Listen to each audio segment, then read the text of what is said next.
tayo dito bagong project. Oy, ano na naman bagayan?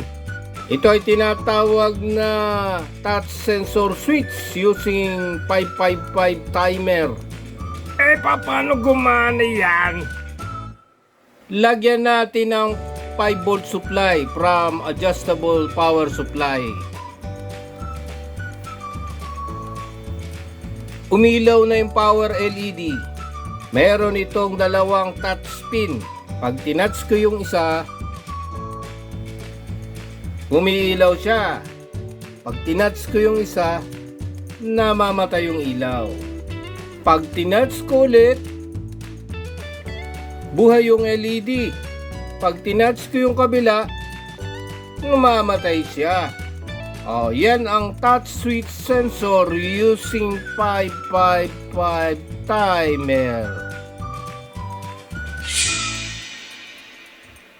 This is our 555 timer, and when we connect the 5 volts to the 555 timer, the power LED turns on with the use of resistor 4.7K, and the red LED, it turns on the power LED. Connected also is the pin number 4, which is the reset pin of the 555 timer to the 5 volts. Pin number 8 is the supply of the 555 timer connected to the 5 volts.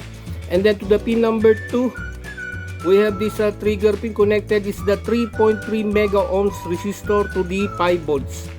Connected also is the touch pin number 1 to the ground and to the pin number 2. Also we have the pin number 5, which is the control voltage, consisting of capacitor 104 connected to the ground to control the voltage of the 555 timer, to stabilize the voltage. And then pin number 1, that is the ground pin of the 555 timer.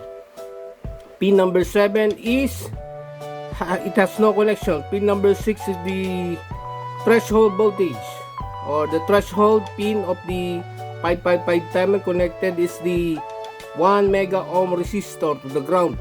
And then we have this touch pin number 2 connected to the supply, and then to the resistor 1 mega ohms. And we have this output pin number 3, which is the 470 ohms resistor connected with the LED white. This is the one that is turning on and off to the ground. So when we touch the touch pin, it will pull down the 555 timer to the ground, causing the LED to turn on, and it latches.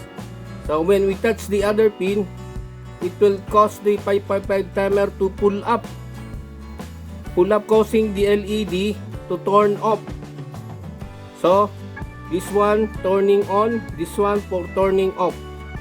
That's why we have this touch sensor switch using 555 timer.